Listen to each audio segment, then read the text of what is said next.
বিরতির পর স্বাগত। সামনেই রয়েছে সিদ্ধিদাতা গণেশ পূজা। ইতিমধ্যেই প্রস্তুতি শুরু হয়ে গেছে। যে গণেশ পূজা এতদিন যাবৎ মুম্বাই দিল্লিতে সব থেকে বেশি সাড়ম্বরের সাথে পালন হতে দেখা গেছে, এবার কিন্তু রাজ্যে ঘটা করে গণেশ পূজার উৎসব অনুষ্ঠিত হয়। রাজ্যেও দেখতে দেখতে গণেশ পূজার সংখ্যা এবং পরিধি অনেকটাই বেড়ে গেছে। বিশ্বকর্মা পূজাকে টেক্কা দিয়ে এগিয়ে চলেছে গণেশ পূজা। রাজ্য জুড়েই ছোট বড় গণেশ পূজা এখন মোড়ে মোড়ে দেখা যায়।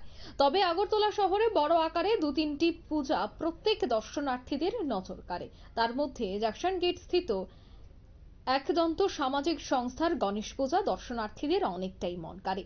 এবছরও তারা বড় আকারেই গণেশ পূজার আয়োজন করতে চলেছে। গণেশ পূজাকে সামনে রেখে আজ তারা অনুষ্ঠিত করলো খুঁটি পূজা। আগামী 6 সেপ্টেম্বর থেকে তাদের পূজা মণ্ডপ দর্শনার্থীদের জন্য খুলে দেওয়া হবে। পূজা চলবে 7 সেপ্টেম্বর থেকে 9 সেপ্টেম্বর পর্যন্ত। 4 দিন ব্যাপী থাকবে বিভিন্ন সামাজিক এবং সাংস্কৃতিক কর্মকাণ্ড। উদ্বোধনীর দিনে উপস্থিত থাকবেন ভগবত গীতা পাঠ করায় যিনি ইতিমধ্যেই ভারতে নাম করে ফেলেছেন সেই শিশু গীতা পাঠক ভগবত প্রভু। পাশাপাশি একদিন থাকবে ইসকন মিশনের অনুষ্ঠান এবং আরেকদিন থাকছে কলকাতা থেকে আগত শিল্পীদের দ্বারা সাংস্কৃতিক অনুষ্ঠান। পাশাপাশি আগামী 2রা সেপ্টেম্বর রয়েছে রক্তদান শিবির, যার উদ্বোধন করবেন রাজ্যের মুখ্যমন্ত্রী মানিক সাহা। কি বলছেন উদ্যোক্তারা আজকের এই খুঁটি পূজা থেকে, শোনাচ্ছি।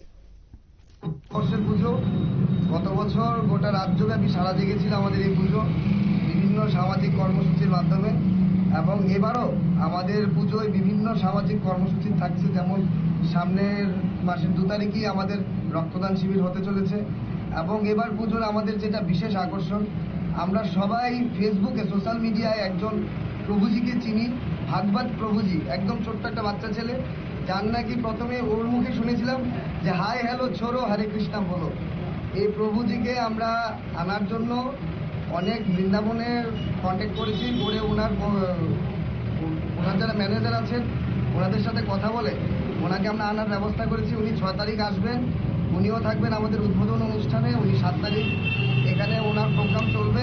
গোটা রাজ্যবাসীর কাছে আমরা করজোড়ে একাদান্তা ইউনিট অফ সোশ্যাল অর্গানাইজেশনের পক্ষ থেকে আমরা আবেদন রাখছি সবাই আসবেন, এবং আমাদের প্রতিদিন প্রসাদের ব্যবস্থা করা হয়েছে। বিভিন্ন সামাজিক কর্মসূচি থাকছে, এবং 3 দিন, একদিন ইসকনের প্রোগ্রাম থাকছে, একদিন ওনার প্রোগ্রাম থাকছে, যার কথা বললাম ভাগবত প্রভুজি। তারপর এখানে বিভিন্ন কলকাতা থেকে বড় বড় একদন্ত সামাজিক সংস্থার উদ্যোগে এই পূজার আয়োজন। গত বছরও তারা ধুমধামের সাথে গণেশ পূজার আয়োজন করেছিল। এই বছরও কিন্তু তারা গণেশ পূজার আয়োজন করছে। সামাজিক কর্মসূচি হাতে নেওয়া হয়েছে। আগরতলা জ্যাকসন গেট সংলগ্ন এলাকায় এই পূজা অনুষ্ঠিত হচ্ছে। আজ ছিল খুঁটি পূজা। নিয়ে নিচ্ছে ছোট্ট একটি বিজ্ঞাপন বিরতি, সঙ্গে থাকুন।